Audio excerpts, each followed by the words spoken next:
right, we're here today on the Gravity Podcast with my friend Jeff Krasno. Thank you for joining me. It's a pleasure to have you. I'm excited to dive in and have you share your full journey with our listeners.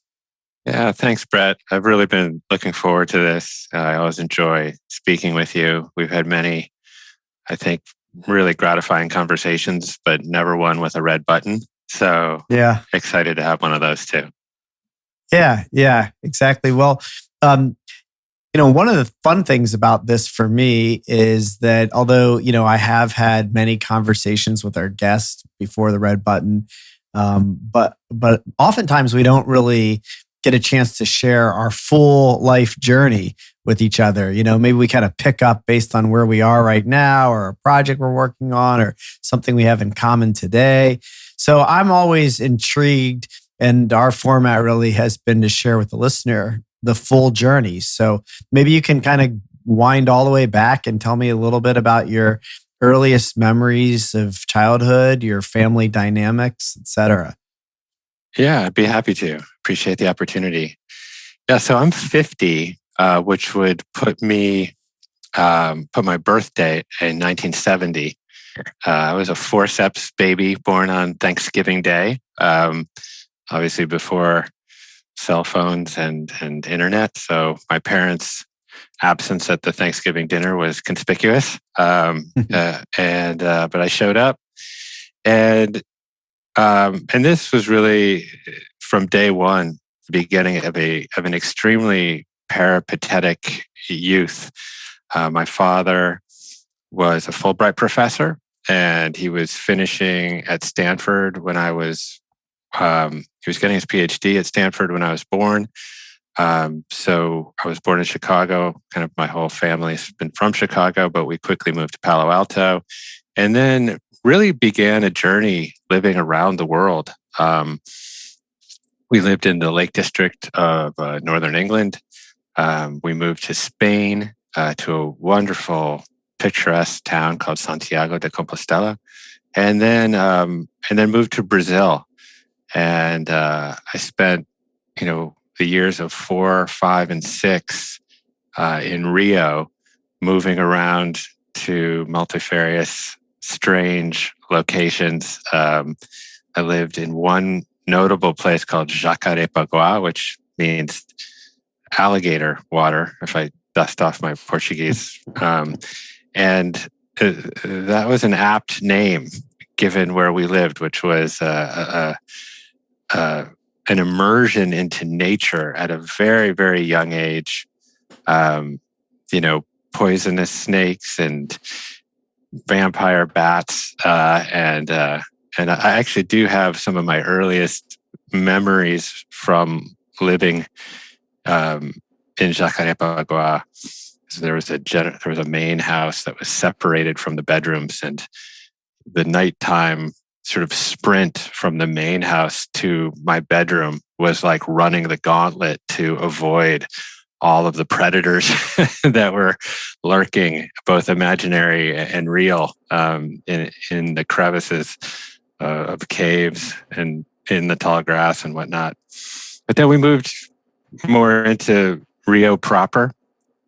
My dad at that point was running the Ford Foundation for Latin America, and brought my big claim to fame, which I certainly leveraged to great effect. And I'll talk a little bit about why that was important to me emotionally, but was that my dad brought Sesame Street to Latin America, particularly to Brazil. So I was the Sesame Street kid and endured various epithets around Big Bird. Mostly Oscar the Grouch, I think, was more prominent since I wasn't that tall at that juncture. So that was fun. And, my dad was in a very international scene. And that was a really dynamic way to grow up because, I was treated as an adult from a very young age. And, that gave me, I suppose, certain verbal skills, and I was, respected. My opinions were respected, and that gave me a certain amount of confidence. But well, sorry, just to interrupt you for a second. I'm curious about that. Um, Two things. One, you're kind of like hindsight, probably experience of what it was like to be so international and to, live in that kind of an environment at a young age. Was it just kind of like life as you knew it? Did you have a sense that there was something special?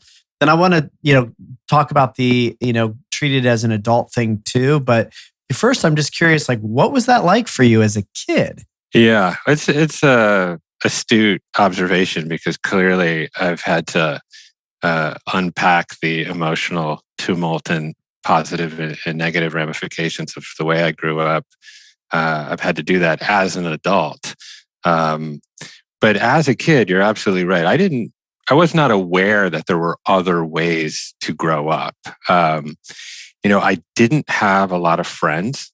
I mean, how could I? I was moving every 6 to 12 months to another city or town. So there was no opportunity to establish any roots. And I was also quite chubby, borderline corpulent kid, having to learn a new language every year. And so, establishing friendships for all those aforementioned reasons was extremely difficult for me. And this is not just a product of recollection. This is actually very much kind of my lived experience in the moment. I felt a great need to fit in. And that is something, as we go maybe later into the podcast, that has colored a lot of my life. Just the good and the bad around that particular malady or phenomena. But yeah, I mean, just I went to the American school in Gavia, which is just outside of Rio, and it was a very international school, but mostly Brazilians. So there was this kind of dichotomy that took place there. Kind of in the classroom, obviously, was English, but on the playground was Portuguese, and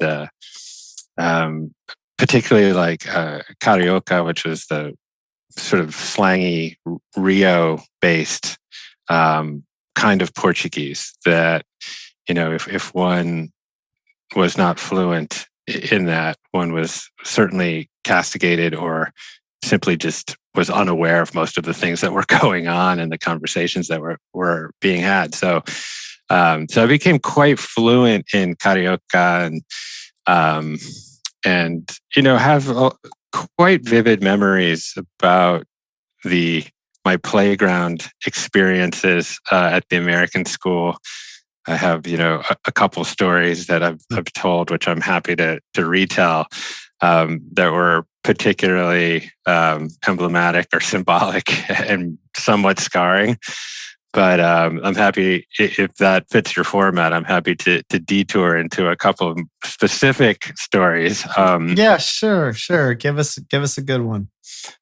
Yeah, so there was the playground dynamic had its hierarchy, and of course that's true anywhere on any playground. But certainly in 1975 at the American school in Rio, there was a prominent playground hierarchy, and there was sort of a ringleader who was named Babito, and he was Portuguese, and he was, really your stereotypical playground bully in every facet. And he took great pleasure in torturing me on the regular generally for my weight, but for any kind of perceived deficiency. So there was one really fun ritual and pastime that happened on the playground where there was an area that sloped down, and kids would line up And, when it was their turn, they'd run toward this slope and launch themselves up in the air such that they landed on their butt and like skidded down this embankment until it leveled out again. And, over time, as more and more kids did this, there was sort of a track or almost a pathway that then got worn down, and the grass kind of got taken out, and it was this kind of like muddy dirt, almost like ski slope that emerged. And I assiduously avoided this pastime because my body wasn't really meant for launching up in the air too much. But on one particular day, I got some.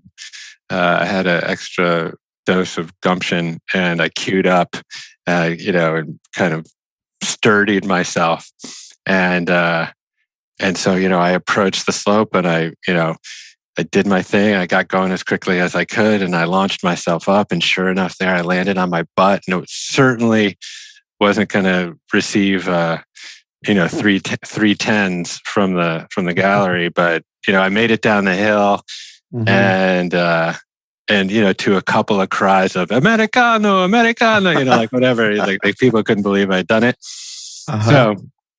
So this was a big moment on the playground for me, because I'd finally mustered the confidence to get myself to join the rest of the group in what was an activity that repeated itself. So came back up the hill, and with vigor and brimming with confidence, got back in the line, and then it was my turn again, and there I went, and this time with a little bit of extra vim, and launched myself up and landed. And as soon as I landed, I heard a sound that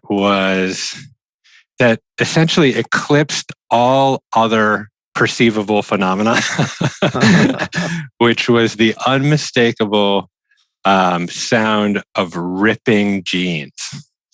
And my jeans, that were already sort of chafed around the thighs, to be honest, had split down the seam of my ass. And as I had gone down the hill, my tighty whities accrued a dirt stain that just kind of streaked down the middle. And I got to the bottom of the hill. And of course, everybody noticed. Everyone was aware. And Babito, in unmistakable English, starts to scream this refrain that got repeated for basically the rest of the year, which was, "The American shat his pants. The American shat his pants." And oh my God. And there I was at the bottom of the hill with nowhere to hide, and just feeling, absolutely sort of the distillation of embarrassment and shame. And I sort of shimmied my way back up the hill in such a way that limited the amount of angle that people could have to, my quote unquote shit stained underwear, and moseyed shamefully into the nurse's office, and feigned illness. And they took my temperature. They're like, "Well, you seem fine." I'm like, no. And my mom dutifully came in and picked me up, and I sort of shuffled off with the backpack, low around my waist. And as I was kind of going off and getting into the car, the refrain piped up again. "The American shat his pants," and so that's the story. And I actually haven't really told it that many times. It's actually enjoyable to tell it. But with stories, and I'm sure you've confronted this reality over the course of hearing so many. The stories that we tell ourselves about ourselves, that gird kind of our sense of identity, they deserve additional probing because it's unclear how true they are because we've told ourselves stories about ourselves so many times. But to the best of my ability to really dissect the honesty and truthfulness of this story, I've tried to relate it here. But it did take on symbolic value of my life of like, I just can't fit in. I just can't seem to make any real friendships. And not only can I not make friendships, I seem to be on the outside of the circle almost every time. Now, the flip side of that was like, my life with my parents was really fun and really dynamic. As I relayed before, I mean, my home life was strange and interesting and, very adult. And, my dad would take me on adventures, with him. And that was wonderful. And, I was fluent in a whole variety of languages at a very early age. And it was actually my fluency in Portuguese and Spanish that gave my parents some degree of pause because as part of wanting to fit in, I wouldn't speak English anymore. So they were concerned that I just would not be a native English speaker. They probably still have that concern. So, when my mother got pregnant with my brother, they started talking about moving back to the States. And then that was, that decision was propelled forward by two other factors. One, my mother's obstetrician disappeared, which people did in Brazil on a more than frequent basis. And then my dad got a job working for Carter in the Carter administration and came and moved. We moved to Miami for a short period when my brother was born. And then went to DC. My dad worked for Shirley Hofstetler, who was Secretary of Education. My dad was Deputy Assistant Secretary of Education. And that was kind of an entree into another sort of very dynamic adult world of politics and DC. And obviously we've had a lot of really interesting conversations about politics. And I think, my interest in it certainly had its germination there, and my dad, being super involved. But of course, Jeff, let me just ask you. So before we get into that stage, so first of all, you moved back to the States when you were how old? It was about 6 or 7. So it was like, Carter came in 76. My dad probably got that job in 77. So I was 7. Yeah. Okay. Yeah. And so, I am kind of struck by this idea that, you're an outsider and, you feel like an outsider. In fact, you're not being embraced by, your peers. And maybe that's in part because of you being an American. Maybe it's in part because, you were heavy, maybe it's in part, other reasons that are just kind of your natural way of being. But then you have this other side where it's like life is kind of amazing and interesting. These loving parents, all this adventure, all this opportunity. You get to be kind of this adult in these scenarios that you're, around these people that treat you that way. And it's like a double life at a young age, right? And I know you've probably unpacked all of this, and we could talk about how it ends up, playing out as an advantage or disadvantage as you're in adulthood. But I don't know. Does that continue as you come to the States, or what kind of imprint does that make on you as a kid? Yeah, well, that's an astute observation, and I will say, just to underscore the advantages to my upbringing is, my dad and my mom. My mother was an artist. painter. So there was this a lot, there is a smell, an aroma of oil paint that sort of pervades my olfactory memory of my youth. Every time kind of being in her studio and of amusing myself in some way, there's that really distinctive smell of turpentine and oil paints. And that is just somatically embedded in me. And I loved that, even though it's probably not great for me to be inhaling that, but it was very, it felt like home. And then, I'll say my dad, he came from this generation of very motivated, public servants, very much in the esprit of Kennedy. Both my mom and my dad were in the Peace Corps before I was born.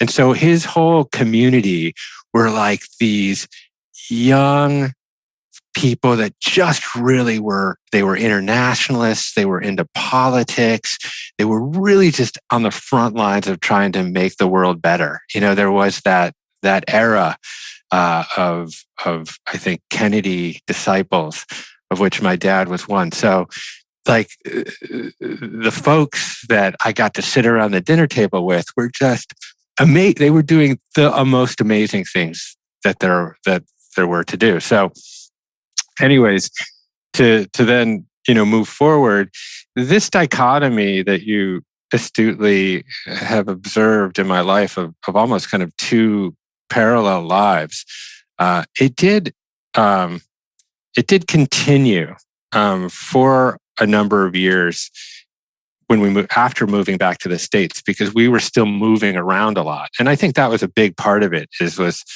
that, I never had an opportunity to really put down, quote unquote, like roots and establish relationships. And often it's the case that time is really necessary to establish those relationships. But we moved to DC, and then Carter lost quite handily. And then we moved to Connecticut, to Weston, Connecticut. And I was there for a couple of years. But really, then we moved to New Canaan, Connecticut, which is in Fairfield County, southwestern Connecticut. My dad started commuting into New York. Ironically, he ended up running the Fulbright program. So as part of running a nonprofit called IIE, where he was for 17 years. So he was, commuting from Connecticut into New York. And New Canaan was really the first place where I had the opportunity to establish, significant roots, but still some of the same kind of social patterns, remained present in my life. I was still, chubby kid, and while I did make friends, I was still, kind of relegated to, a little bit to the margins. And then I had sort of an inflection experience in my life that really dismantled that dichotomy, if you will. Mm-hmm. And I don't mean to really paint a sanctimonious sob story about friendships. It's not like I had nobody. But in fact, I did have this one little group in New Canaan we were very sports oriented growing up. I mean, obviously, we're more or less in the same generation, and life was just quite different back then. You were friends with the people that lived right in your neighborhood, and after school you'd come home and you'd just play sports until you were out in the fields and on the courts and in your driveway, and until you were just sweaty and dirty and gross, and your mom would yell for you to come in for dinner, and you'd ignore her 3 or 4 times, and then finally you'd come in, and it was a little bit Andy Griffithy growing up. And so I come back after school, and we would play, we would set up, either we would have full court basketball in our driveway, and we put the hoops down at 8 feet, and so we could dunk or barely dunk, and that was super fun. And we would do that, or we would build little mini tennis courts out of trash cans and 2x4s, or we would steal all my mom's all-purpose flour, and we'd go out to the backyard and make football lines with hashtags. And we were very like creative at our sporting life. And in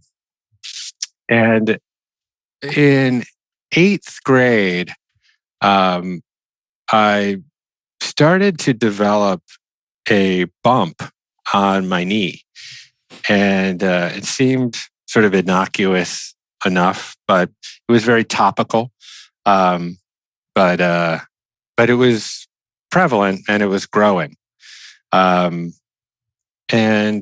we didn't really think that much about it. It was there. It was maybe the size of a small grape.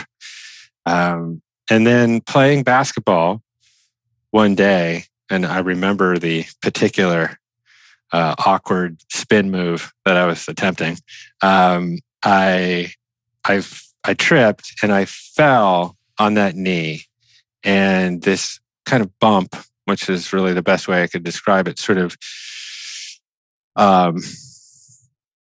it is kind of shattered, and it looked like this kind of series of purple spider webs, or almost little worms, kind of going up and down around the area of my patella and my left knee, and kind of up into my lower thigh.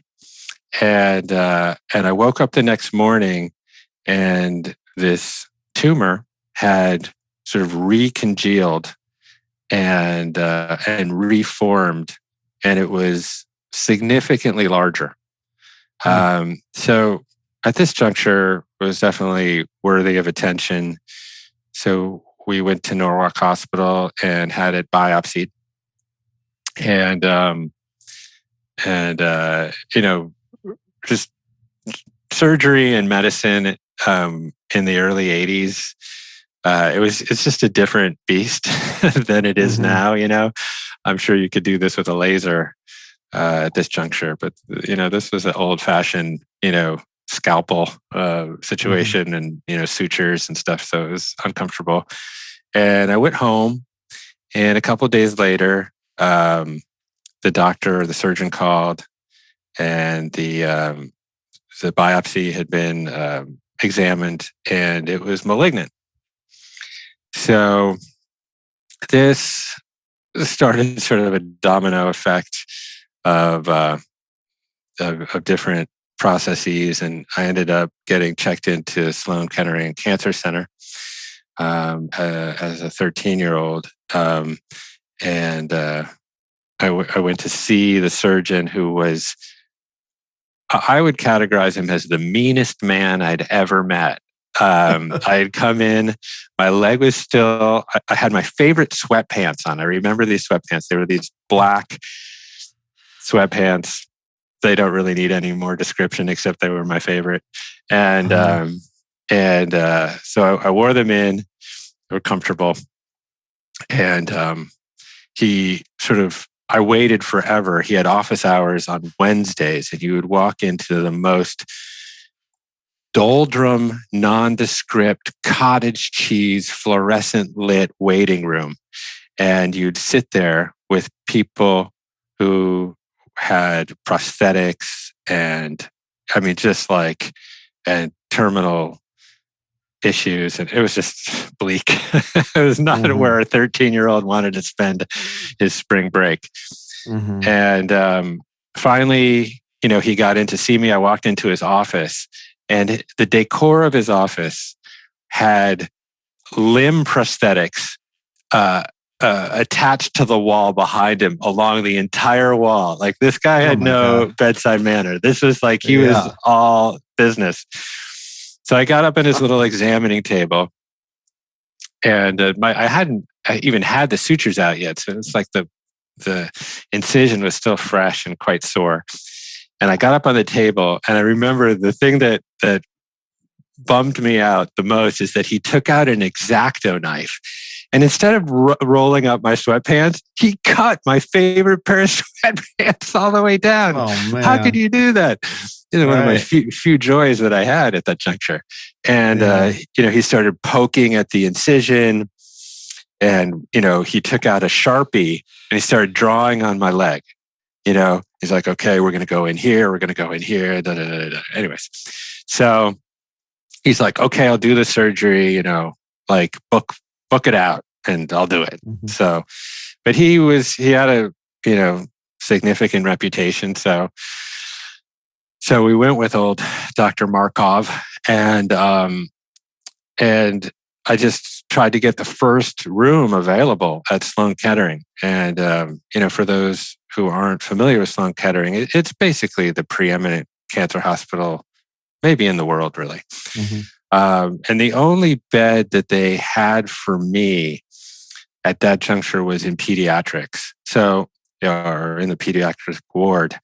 And I was 13, so I could have really gone into an adult ward, or I could have gone into a pediatrics ward. But basically, I was just, I wouldn't call it happy, but I was content to take the first bed that was available. And I'll just say that the doorway into the pediatrics ward at Sloan Kettering is most often a one-way door. It's not, for me, I was going in with a tumor that was malignant, but it was largely topical. And, at that juncture, I was only 13, so I didn't know any better. I certainly wasn't, battling for my life in any way. But that put me in the exception group on that particular floor of Sloan. And I was paired up with a kid named Adam who had terminal leukemia. I think he was 8 or 9 years old, weighed 35, 40 pounds, who, died while I was there at Sloan. Mm. And I spent 2 weeks at Sloan, and I had the procedure, and then just I had to recover. And since this is an audio format, I'll spare you the visuals that are still apparent on my knee. But at that juncture, there was not a lot of concern for cosmetics as it pertains to surgery. So my knee is not a pleasant thing to look at. But, he made a large incision up and down my knee, and then injected liquid nitrogen sort of around the area to kill, obviously, any remnant malignancy that obviously also had impact on healthy cells. And my knee is still numb to the touch, 37 years later. But I recovered. I remember they wouldn't let me out until I could walk down the hallway and back on my own. And, for the life of me, I just couldn't do it. And I wanted to get out of there so bad. There's no place I wanted to leave more than that place. Yeah. And finally, I did it. I made it up and down, and they put me in a wheelchair and they wheeled me out that door. And I don't think my life has ever been the same. And this was really the inflection point of my life in myriad ways. I think it. Obviously, I won't overlay it with too much analysis, and I'll pause there. But yeah. Yeah. Well, no, I think that's a pretty important statement, and I'm just kind of struck by like this story to this point. The first 13 years of your life, which you've described as having this feeling of being an outsider, and certainly literally being outside of the U.S. and in all these different cultures, and the way that you're kind of being treated as an adult when you're a kid, and now this, right? You have cancer, and you're in an environment where young children are dying around you. I would imagine, what you said to be true, that this is, a really, really, poignant time in your life. And I'm wondering, well, what happens from here and why? Tell me a little bit more about like what's striking you, what's coming in that's really moving you, and how does it move you as you start to go through high school and into college? Yeah, well, I will say that experience exists at this intersection of adolescence. So I was 13 and there's hormones pumping through, and I wasn't particularly pimply, thank God, because I had enough issues. But certainly there was already things happening biochemically in my body and also just in my brain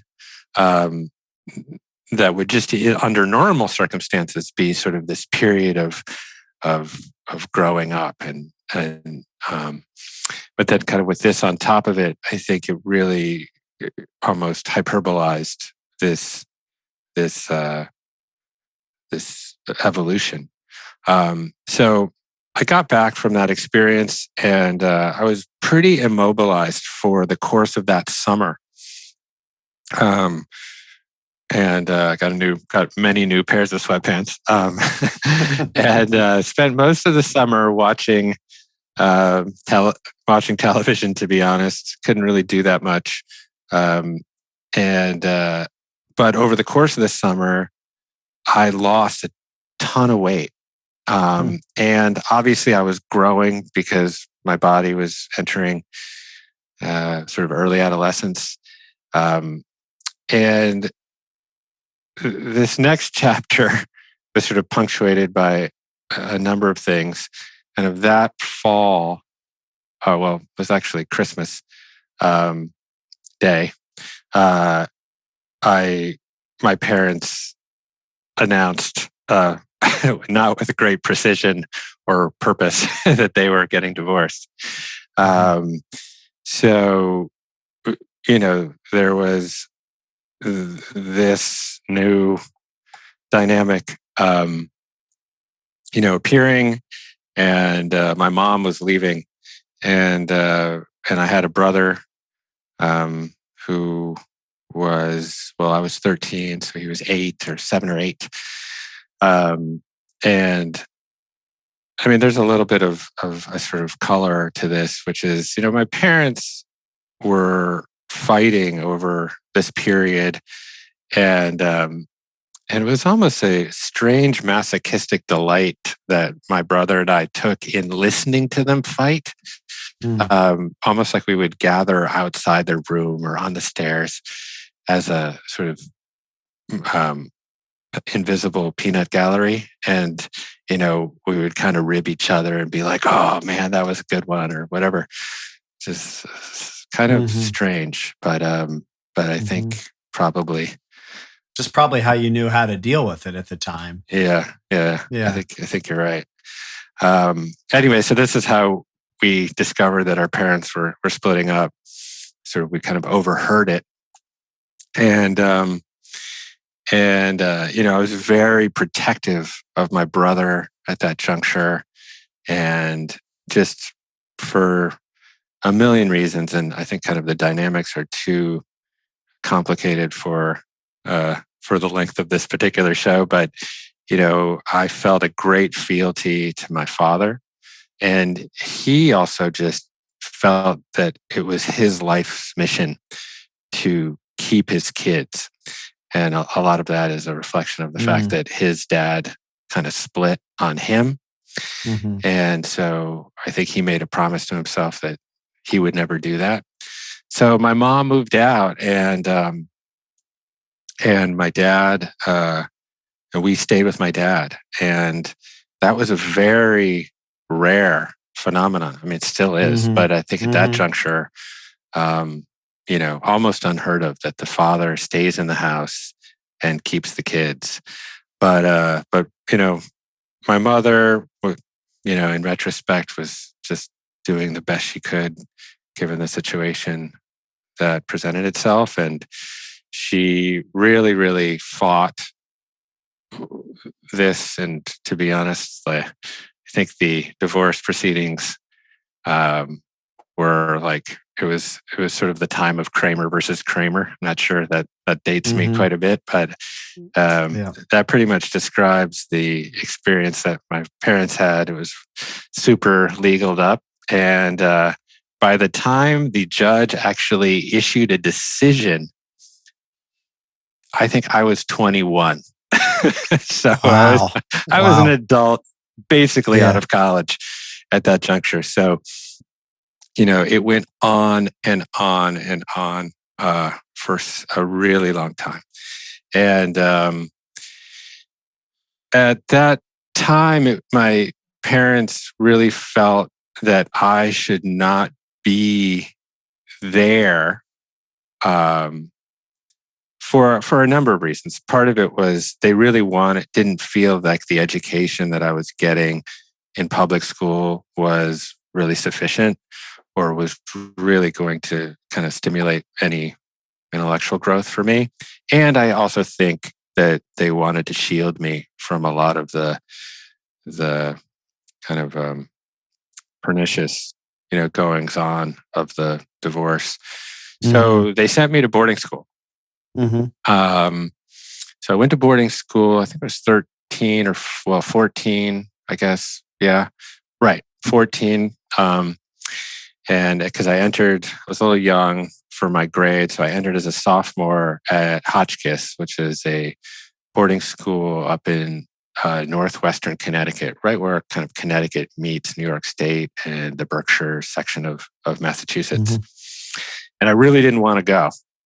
I was fighting it tooth and nail. In fact, I believe I punched a window at one juncture. When you get the highlights of one's upbringing, they seem a lot more dramatic than it actually was. I mean, like I said, I skipped the 20,000 episodes of Brady Bunch. But I showed up at Hotchkiss, kicking and screaming the entire way. And something really changed for me there. Even though when I looked at myself in the mirror, I saw like an awkward fat kid. That and everybody else that had known me up until that point probably saw some rendition of what I saw. But when I went to Hotchkiss, I had no baggage. Nobody knew me. I know one person there just from my town, and even though I saw a fat kid, that's not what other people saw. I had lost a lot of weight. I had grown. And in retrospect, when I look at photos of that time, I was a pretty damn handsome young kid. And all of a sudden, I had, to be completely candid, all the hottest girls in the school, the upper class girls, everything just all over me. And I'm like, wait. Yeah. I was like, you got the wrong guy. Yeah. Interesting. So what's that like? How does that unfold? I mean, you're now maybe for the first time in your life, have a real sense of belonging, and you're like not just on the inside, you're the guy. I mean, how does that shift for you? Do you know how to handle that? What are the dynamics of still the inner voice that has you as the fat kid? What's happening here? Yeah. I mean, I certainly recognize that my position in the monarchy was tenuous. But there was this one particular girl named, of course, this perfect name right out of Central Casting. She was French, and her name was Nathalie Desvastich. And she was hands down the most sought after girl at Hotchkiss. And I just became her project. I don't really know how to describe it any better than that. I mean, her boyfriend, she was older, but also a bit of a project. She was sophisticated and cosmopolitan in every way that I wasn't. In fact, I remember her father, who was a stereotypic French guy, lived in Trump Tower. So that give you, the whole thing was very gilded. And she would literally kidnap me on the weekends from Hotchkiss and take me into the city and dress me up and bring me to Nell's. I mean, Nell's was sort of like the club, and of course, she knew all the bouncers. So there was no velvet rope going on, and all of a sudden, I went from pretty much like, I won't call myself a loser, but to like in the VIP section, in the private room at Nell's with all sorts of, 80s goings on, powders and things flying about. And, in a like thin Rob Lowe leather necktie and like, all these things. I was like, who am I? And, but, it's funny because like I was a bit, just for my own self-preservation, Brett, I had to be a social chameleon to exist.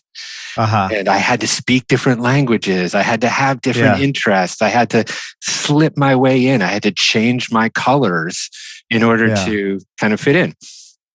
And so, this was just another stage of that in some ways. It's a happier stage. It was like certainly a more privileged stage. But yeah, there's just obviously my self-esteem, my confidence.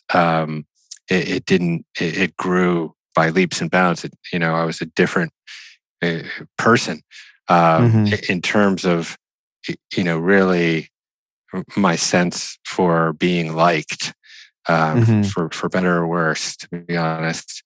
And then also the experience from an education perspective of Hotchkiss was second to none. I mean, it was a very, and what was that movie with Robin Williams, where he's the Dead teacher? Poet Society. Yeah, it's, really just right out of there. It was a pretty conservative time.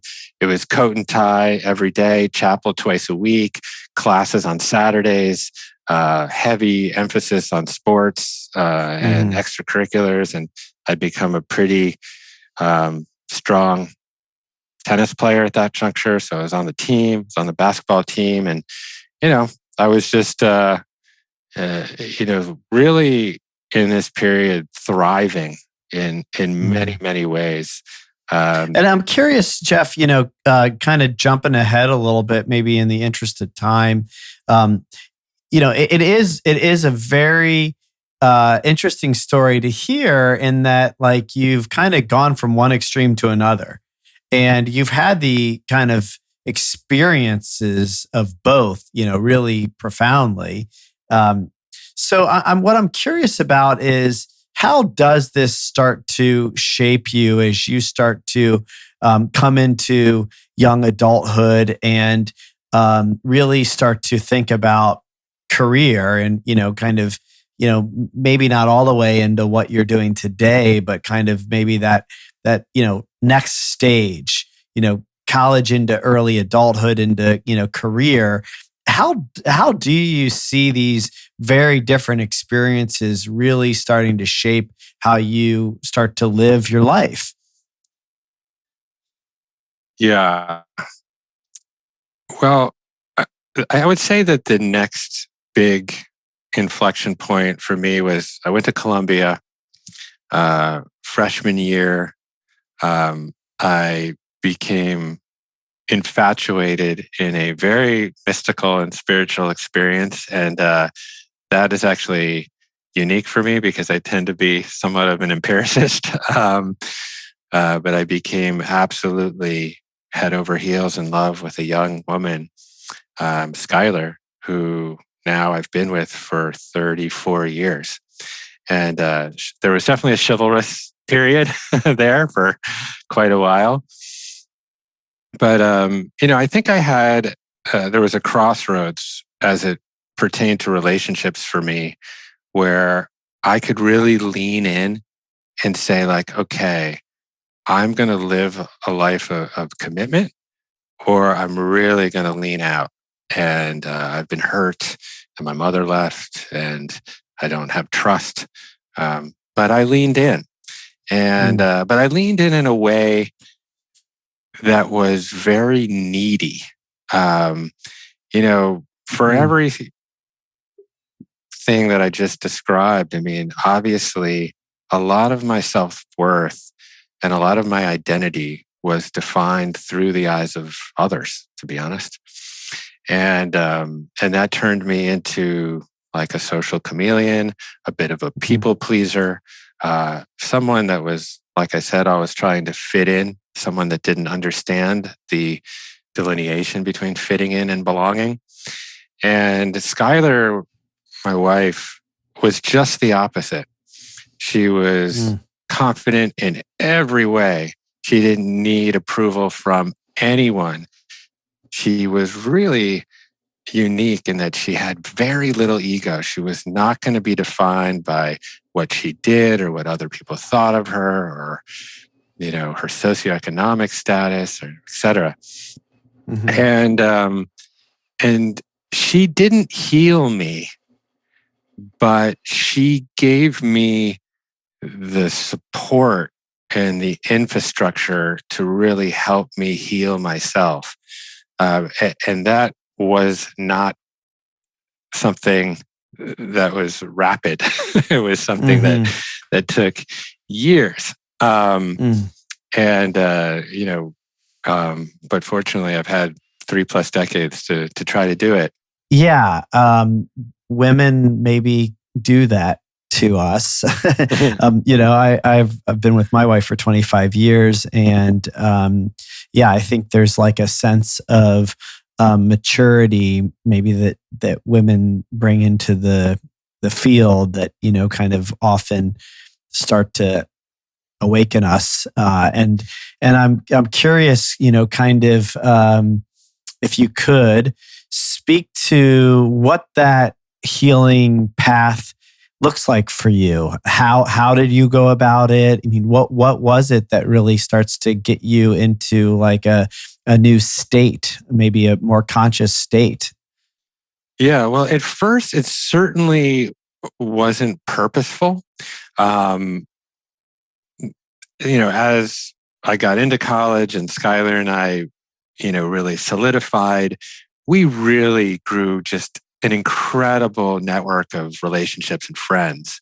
And my dad had this house in New Canaan still, and he was single, and the house was sort of offered up. And while I was a pretty serious student at Hotchkiss, I would not say that was a characteristic of my Columbia experience. And I really lived for the weekends. And we would congregate these massive parties out in Connecticut. And it sounds sort of just flippant, but in retrospect, really what I was doing is like we were starting to build community.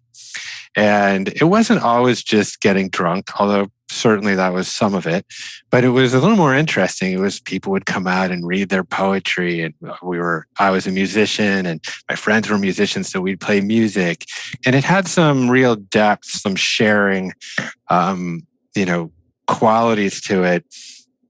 And it really kind of was a springboard into the rest of my life. And if I have to examine a thread that has pulled through the whole thing, it's really been around building community. And so much of that, to be honest, was a direct response to my inability to create connection early on in my life. And I sanctified that so much that it became the defining feature later in my life. And I think I obviously developed some skills around just general emotional intelligence and more socio-emotional components of my life but at first it was not, particularly intentional. And then I founded a management company and a record label. But essentially, what we really were doing was promoting events. We were signing bands, and we had some successes, and that was a lot of fun. But really, we were like putting on, big shows every weekend in New York City, and pulling, tons of bands on the bill, and bringing hundreds and sometimes thousands of people together to celebrate music and have a good time.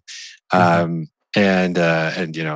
basically, as I grew my career within the music business, my contemporaries were starting festivals like Austin City Limits and Bonnaroo, and I had bands that were on all of these festivals, and I would go and I'd be sitting backstage, sort of grokking the social engineering that was happening at a lot of these big festivals, and just seeing the power of community to produce, in the case of music, a lot of joy, but also community is very protean. It can also really lead to a lot of healing and transformation.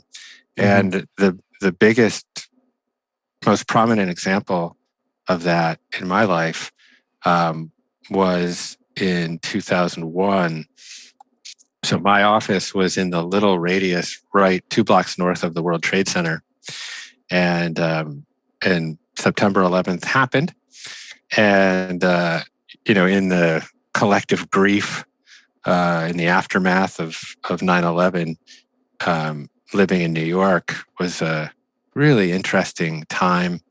It was a time of tremendous unity and really beauty and grace in a lot of ways, where people found a lot of common humanity that seems quite absent now. But and also it inspired people to do somewhat crazy things that they might otherwise not do.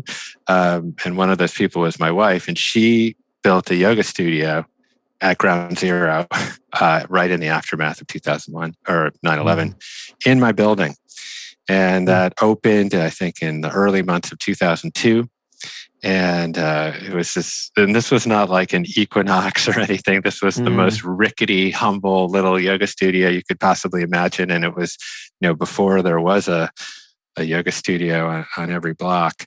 A lot of people associate the financial district with business, but it's actually quite a residential neighborhood. And I basically just got a front row seat to witness the power of this little community center, which happened to do yoga, really changed the arc of people's lives. I mean, they'd go up kind of these rickety lime green stairs, kind of past my office, and they'd, go into this tiny little one-room studio and sweat, and then come out into this tiny vestibule where they'd hung their jackets and shoes, and sit on the floor. I think there's a little futon over there in the corner, and with their hearts open and sweaty, and just have the most incredibly profound connections, and really,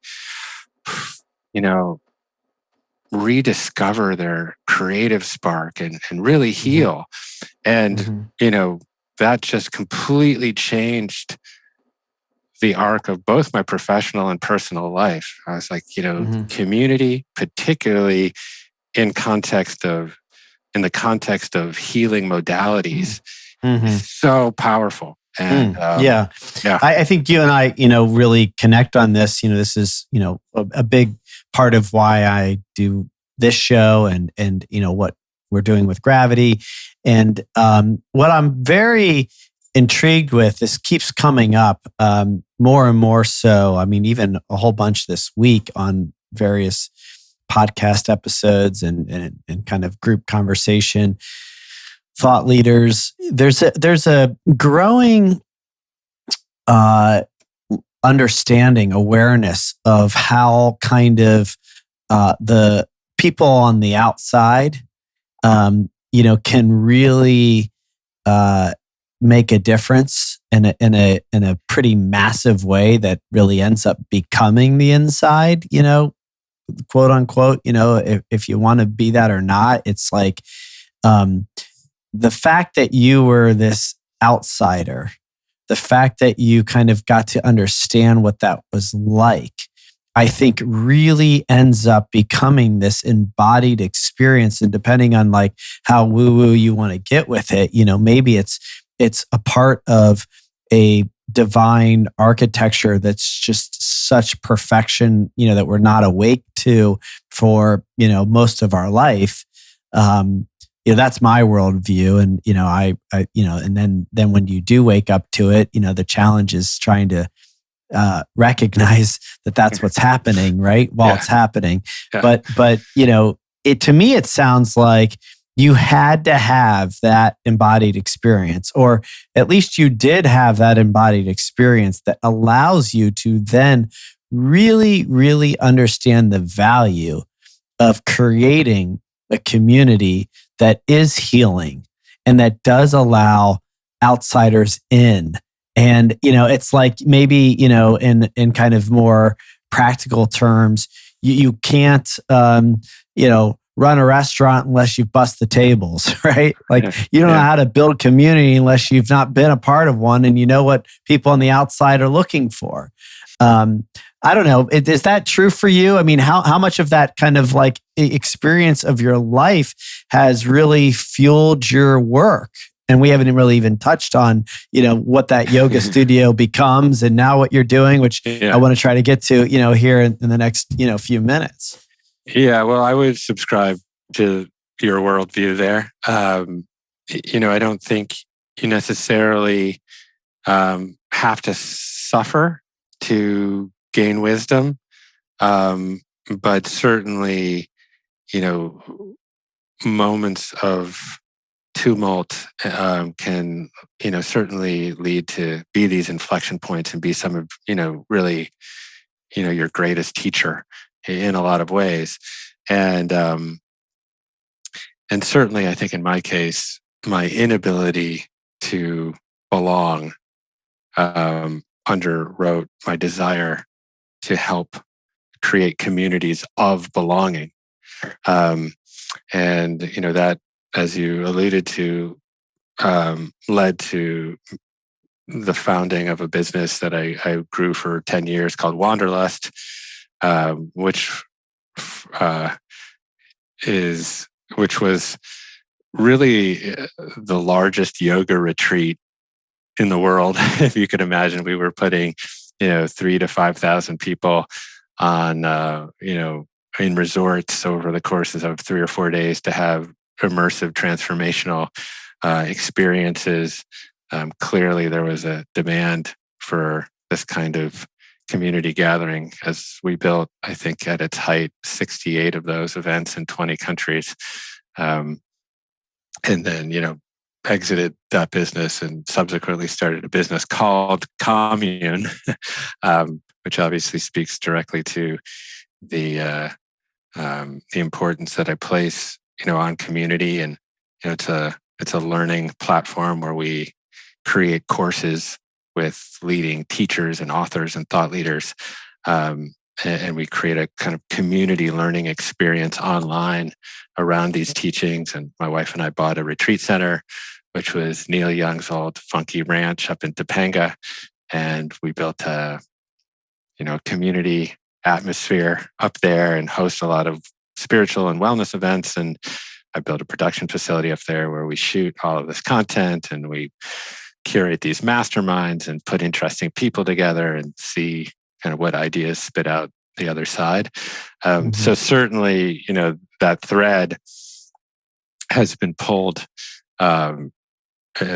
with ferocity throughout my entire life.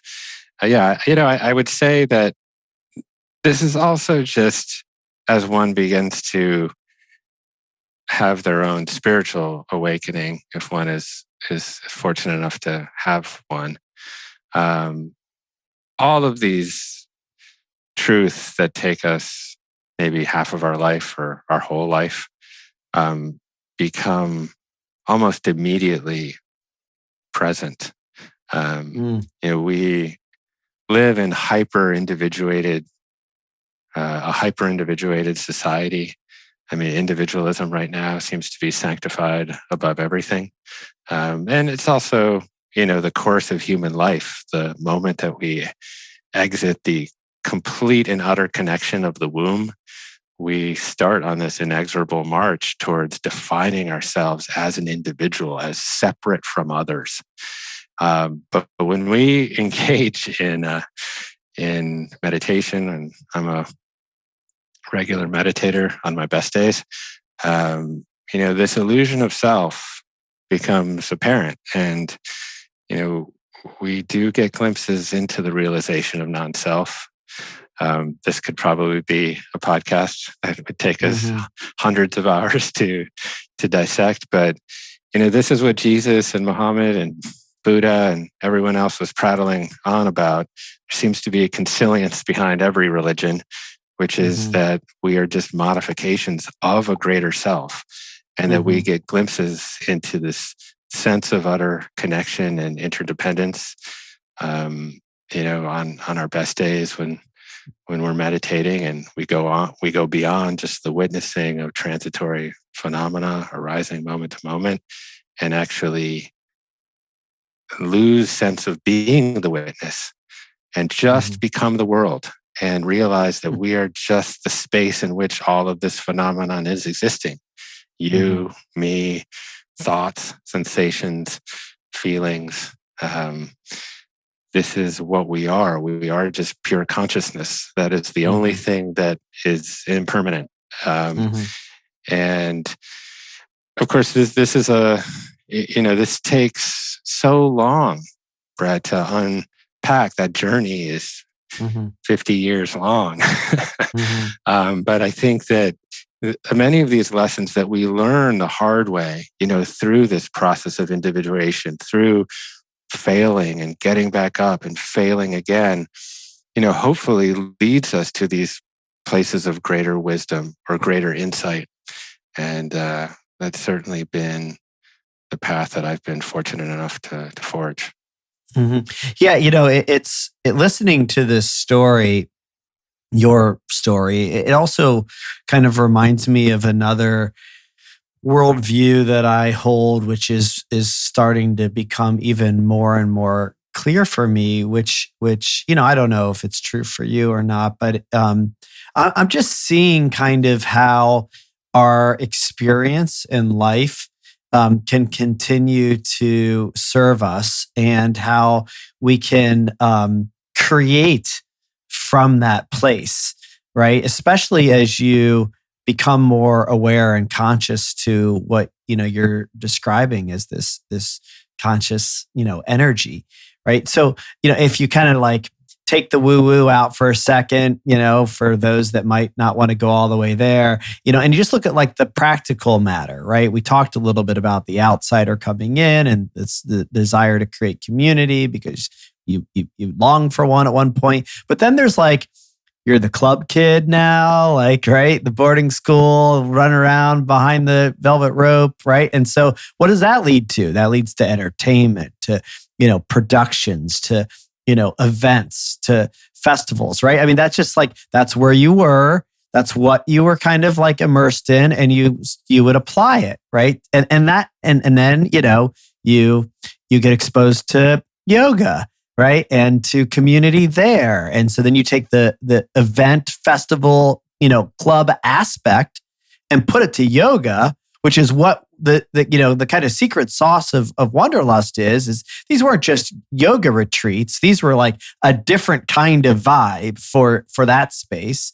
And then, now to Commune, right? You kind of learn through the healing process, and you get exposed to thought leaders, by that. And I'm just kind of like continually seeing these threads, right, getting woven as you as a being are being woven, and you keep kind of creating through that process. As you're expressed in your work, And it's beautiful. I mean, it's really, I think this is it. This is what I think we are supposed to be doing. And it's fun to hear it, and to see it. Yeah, that's interesting. I'm not sure I ever thought about it exactly that way, but I think that's quite insightful. There's just one experience of what it is like to be me, and that is my subjective experience of consciousness and the contents of that consciousness that I accrue day in and day out through three-dimensional space-time. So yes, I was backstage at Nell's, and 0.1 second later, I was still there. And, every moment is a little bit like the last moment until you look at it over periods of time. And, there are elements of our life that are deterministic, like you said, that one thing happened and that created a prior cause that led to the next thing happening, and that led to the next thing happening. And I have all sorts of thoughts about free will, which we could discuss and unpack and excavate on another time. But I do think that what makes life such an interesting dance is what I alluded to before, this notion that we are simply just pure awareness, perceiving transitory phenomenon happening moment to moment. Things come into our awareness, they arise and they subside. And that is part of what our experience is like. But that also exists at the intersection with our personhood, with the contents of consciousness, with the stories that we tell ourselves about ourselves that gird our sense of personal identity and make one moment like the next moment. I mean, you're not going to wake up, Brett, tomorrow and not be from Columbus. There is a psychological and physical continuity to your life that helps you create some sort of identity, right? And if you didn't have that and you were just pure awareness, who would you be? So we exist sort of at the intersection of awareness and story. I like to think of it as our experience life and our narrative life. And then we take our narrative life, and through our experience life, we create, and it's almost like you could think of it as applied imagination.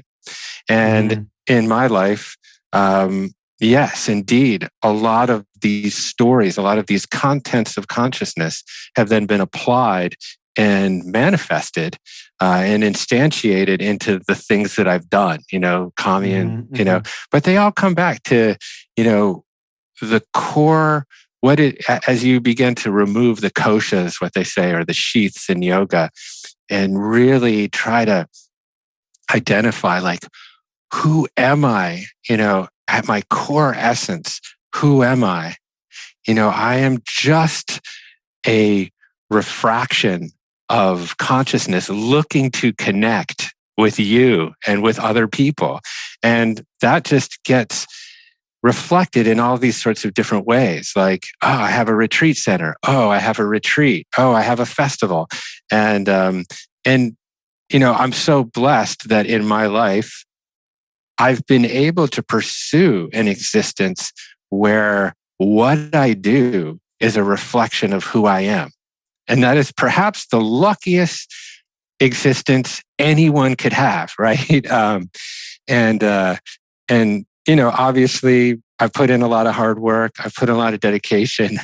But there is something blessed about the fact that I wake up every morning and I essentially just reflect who I am every day through my works and actions. And I suppose this is the Eightfold Path, and it's a Buddhist thing, but it's I think to the degree one can align one's works and actions with their highest spiritual principles. And I certainly don't claim that I'm doing that every day, but that is, I think, the best way we can live our lives. Yeah, I agree. And I think that, was kind of my, point on this, way to use our lives to create. I don't think it's luck. I just don't. I mean, I do think it is like the ultimate blessing to really be able to align your life and your work into one that really is joyous. And even if it's hard and challenging, there's nothing else you'd rather do with your time. I think that is really a blessing to be able to do. I think you've made that choice. I think you've worked really hard and fought against the societal norms and pressures that maybe you had. I don't know if, they were parental, but they're certainly societal. I mean, I'm sure there were a whole bunch of kids out of, boarding school in Columbia that were going to work on Wall Street and following different paths that you went down, again, like yoga today, it might sound pretty glamorous to, be the yoga, the yoga retreat guy, right? But 20 years ago wasn't quite so mainstream. And so I think you've really kind of, made some tough choices along the way. And that I think it's an important thing to underscore that having that blessed life, and it is a blessing, does require to really, like you said, commit and lean in and trust and fight against those societal pressures that, really do make it hard for people to do what you're doing. Yeah, well, I mean, certainly in the eyes of my grandmother, who just expected that I would be the first Jewish president of the United States, I'm not sure I would be considered. Hey, it's not too late. It's not too late. I vote for you. Well, my grandmother will never see it, but I might not be a success in her eyes, although that's not true. I'm sure she'd be quite pleased. But Brett, all we have is our attention. This is all. People often feel paralyzed in the face of the enormity of the world's problems, and we don't need to enumerate them. There's so many.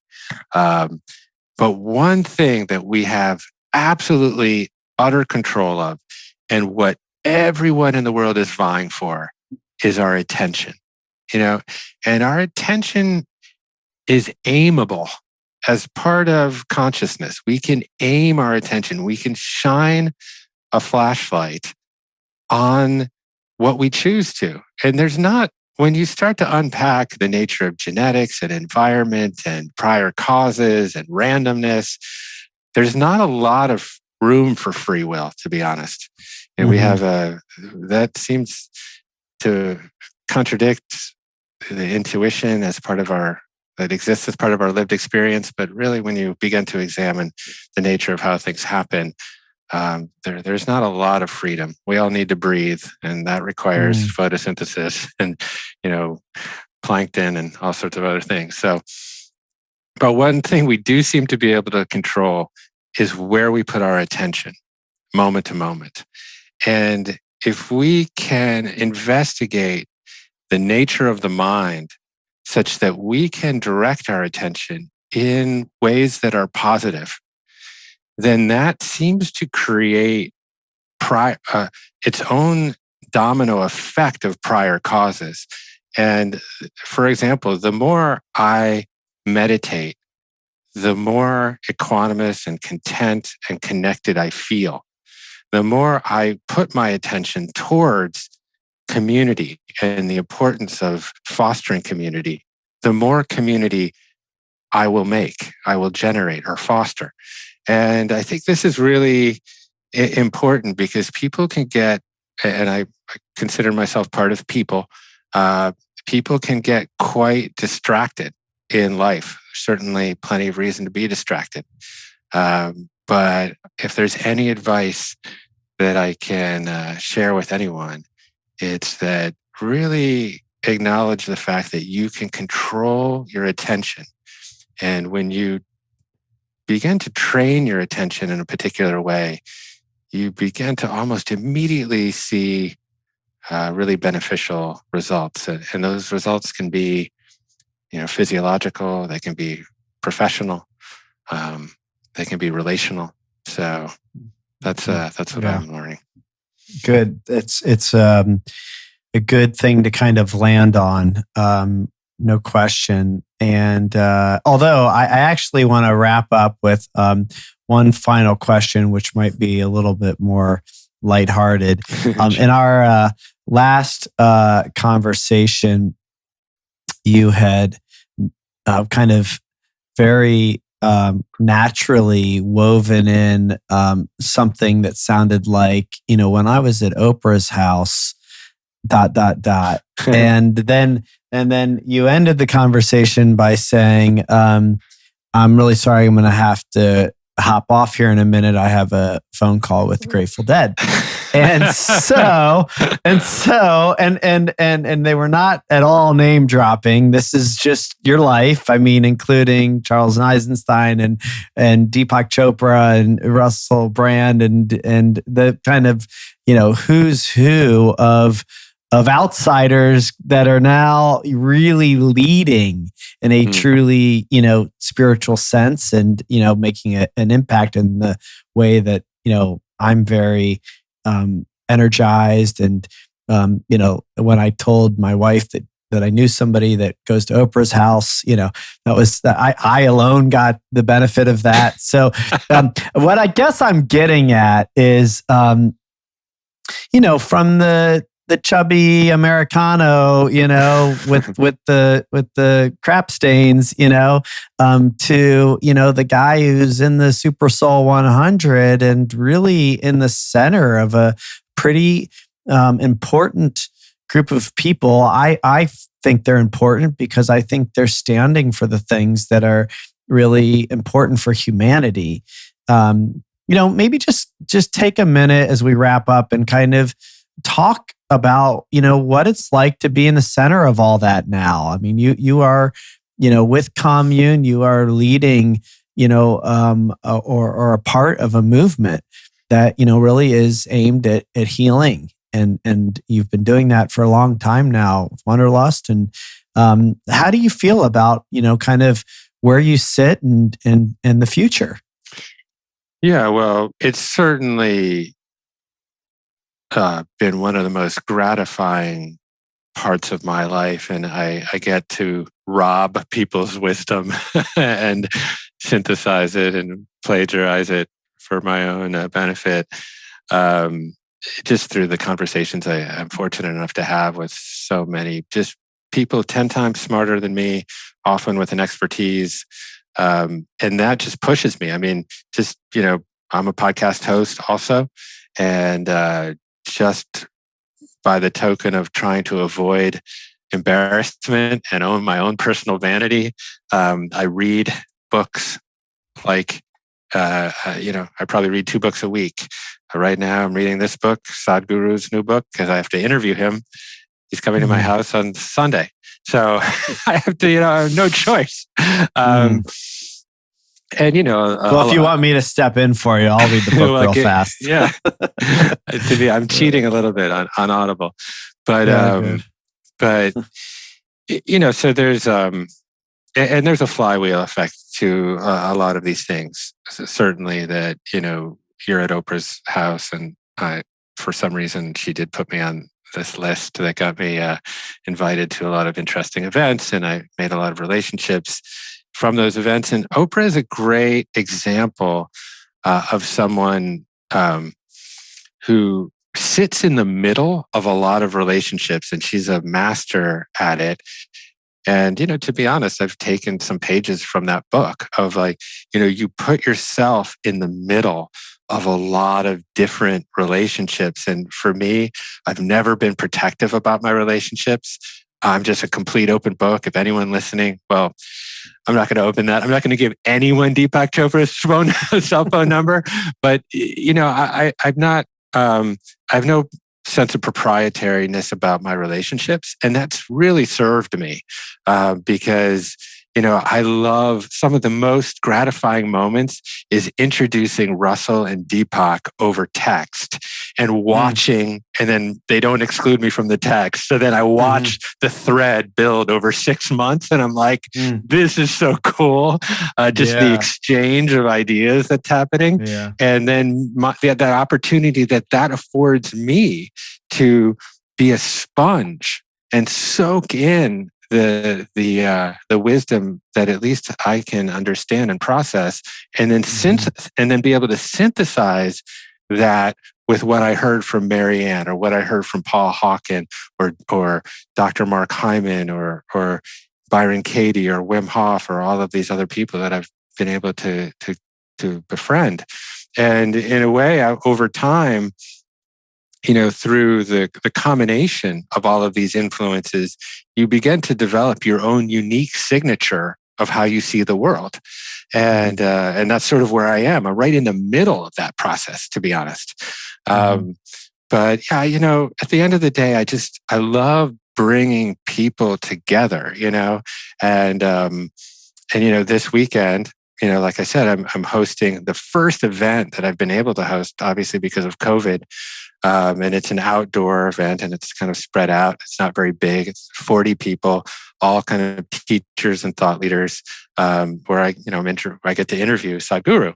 And, those moments. I mean, who gets to do that? I'm so lucky, so fortunate, in that regard. And yeah, I mean, I think there's an amazing Wayne Dyer quote. I'm sure I'll butcher it. He's my favorite. That was my first introduction into self-help, really was How to Win Friends and Influence People, and then Wayne Dyer books on tape. I mean, I just I went in on the deep end when I discovered Wayne Dyer. So go ahead. Absolutely. He was my Dyer quote. He was my first teacher. I met him in 2012. This actually wasn't the quote, but I'll tell you what he said to me. And I was a little bit nervous, and I'm not that nervous generally, but I approached him, and he's a kind of a bear of a guy. He passed away, obviously, but he had these big hands, and I have quite little delicate piano hands, and he took and it sort of enveloped me in his voice, in his hands, and and he said, "Jeff, stay close to the work." That's all he said. He grabbed my hand. He just said, "Stay close to the work." And it was really interesting. And and as I got to learn more about Wayne, he would go to a lot of these conferences where there would be all these, spiritual masters and other personal development authors of great repute and New York Times bestsellers. And he would never go to the galas. He would never go to the fancy dinners. He was always just staying close to the work. He was reading. He was in his room writing. He wasn't, eclipsed by the temptations of the ego or, et cetera. It's cool. But he said this one thing, which is the angels you wish to appear in your life will appear when they recognize themselves in you. And I'll say it one more time. The angels you wish to attract into your life will appear when they recognize themselves in you.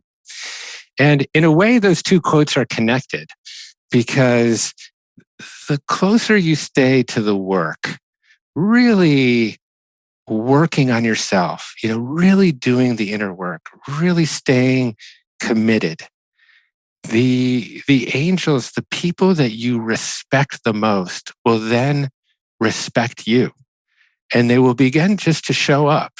And to be honest, at this juncture in my life, I don't make a tremendous amount of effort to meet this person or that person or whatever. I'm just really trying to stay close to the work. And I would say if you can do that, it's funny, when I moved to LA, I dragged my 3 daughters kicking and screaming from New York. They were Brooklyn girls, and they just loved Brooklyn. They never wanted to leave Brooklyn, especially my eldest, who's beautiful and precocious and very, very smart. And we arrived in LA, and she was absolutely convinced that she would land in LA and she would immediately be as famous as Kim Kardashian. And she's like, "Dad, I just don't understand it. Why is my Instagram following X or Y or something like that?" And then I said to her, I was like, the fame comes after. And she's like, "After what, Dad?" And I'm like, "Well, after you're actually good at something." And and I was like, and then she thought about it. She's like, well, what's Kim Kardashian good at? And I was like, shit, you got me. Yeah, but I think that was a tough one, Dad. but I think the ultimate lesson is that, I think that being respected by the people that you respect is way more fulfilling than 20 million Instagram followers. And so Amen. I would just say, like, those angels will appear. Good. No better way than to wrap up with some personal Wayne Dyer wisdom. Yeah, so it was his birthday 2 days ago, I think, 2 or 3 days ago. I saw that. I still follow his daughters. And yeah, Jeff, thank you so much for taking this time. I know we've taken more than we expected, but your story is rich, and I could kind of continue to go down any number of holes with you that we didn't go down, and we'll do that as friends, and maybe again with another red blinking light someday. But it's a wonderful story. I'm honored to be a friend and to have an opportunity to hear your full story today and share it with our audience. And I'll be coming out your way this summer. Your retreat, your space in Topanga is a beautiful one. So hopefully we'll get to hang a little bit more here soon. And thank you. Thank you for taking the time and for doing what you're doing. Yeah, Brett, thank you. I think you're just doing great work. I'm a big admirer and lucky to have you as a friend.